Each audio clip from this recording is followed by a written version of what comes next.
Preventing Cyberbullying, Practical Advice for Students and Educators. Today we're going to talk about cyberbullying and the actions we can take to protect ourselves.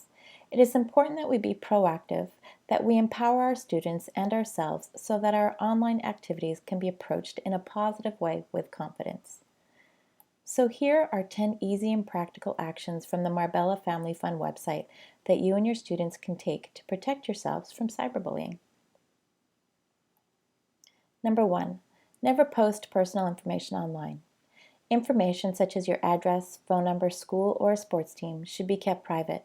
Personal information can easily be used to contact you offline or be used against you. Making the job of the cyberbully more difficult will help decrease the chances of them acting out against you. This advice also applies to any pictures online. Please make sure that the pictures you post do not inadvertently share personal information, such as a picture of you standing in front of your school or with the name clearly displayed in front, or in front of your address at home.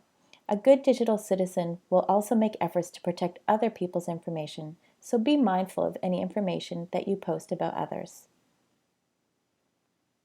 Always check the to fields in your messages. Make sure that you are sending your messages to the right person. Double check the spelling and make sure that you add your friend to your contact list of your email service or program. Many mailbox servers block out spam and your message may be caught up in the junk. So before you get offended that your friend hasn't responded, double check that they've received it in the first place.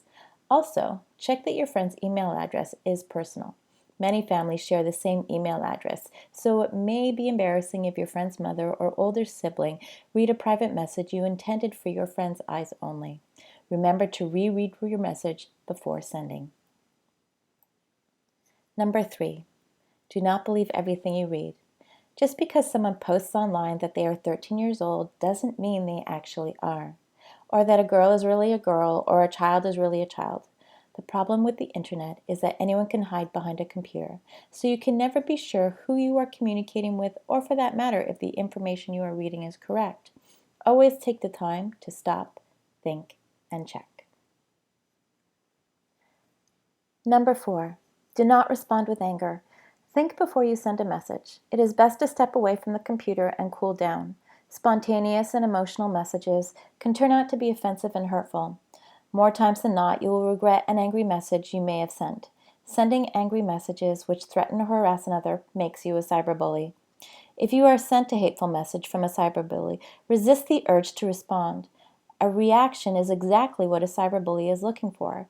He relishes in the feelings of power and control through fear and anxiety placed on their victim. You will show more power by ignoring them than by reacting. Number 5. Never open messages from strangers. Your mother always said don't talk to strangers on the street. Well, same applies to online communication. If you do not know who the sender is, delete the message immediately, no matter how curious you are. Not only can it be hate mail, but oftentimes viruses are sent this way. Keep your computer safe and ignore strangers. Number 6. Do not send chain mail, hoaxes, or long-winded emails. Although everyone likes to get fun emails, not everyone has the time or patience for them. Ask before you send jokes or long emails. Chain emails clog up email servers and can even scare younger children. Some cyberstalkers use chain mail to find new victims to prey on, so delete anything that you receive. Hoax emails can also unnecessarily scare others with information that is simply not true or contains legends, rumors, or myths. This kind of email can offend some people who may not react so kindly to your message. Number 7. Use the BCC field when sending messages.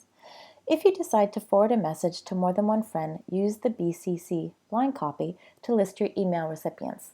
This way, the receiver does not have to scroll through a long list of email addresses. This also serves as a security feature. Spammers can get a hold of email addresses this way and use them to send more spam to people who are not really friends. Keep your email address and others private and use the BCC field, not the to field, when forwarding messages to more than one person. Number 8. Proofread your messages. Because there is no tone of voice in your text messages, people may interpret things differently from what you intended. Try to avoid shorthand or acronyms. Read your message again, and if there needs to be some explanation, then add an emoticon or word it differently so that your message comes across as you want it to. Feelings may be hurt, and backlash is taken if you are misinterpreted. If you accidentally hurt someone's feelings, immediately apologize and clarify. It may save someone from turning into a cyberbully. Number 9, be aware of certain topics. We all have opinions on all subjects, but there are certain topics that we need to be more aware of when giving our opinion. Keep in mind that the internet is global and includes a mix of cultures, genders, and ages. What might be okay for one audience may not be for another. Try and be respectful to others when discussing controversial topics such as religion, politics, gender, or war. People can get very emotional about them, and as mentioned before, emotions and internet do not mix. It is okay to have an opinion, but keep in mind the point of view of others and never intentionally try to hurt someone online to try and get your point across. It simply will not work and can turn into something dangerous. Number 10. Don't post or mail anything that is very private. If you have something really private to share, it is best to talk to the person face to face or on the phone. Messages can be misled or sent to the wrong person unintentionally, and then can be used by cyberbullies to harass you.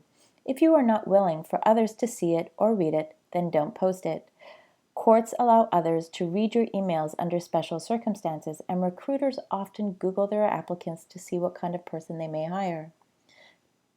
As a side note, it is also a good idea to Google yourself from time to time to see what pops up. If there is anything that could damage your reputation or be used against you, then start taking actions to remove it. By taking these simple actions, we can reduce the chances of being cyberbullied.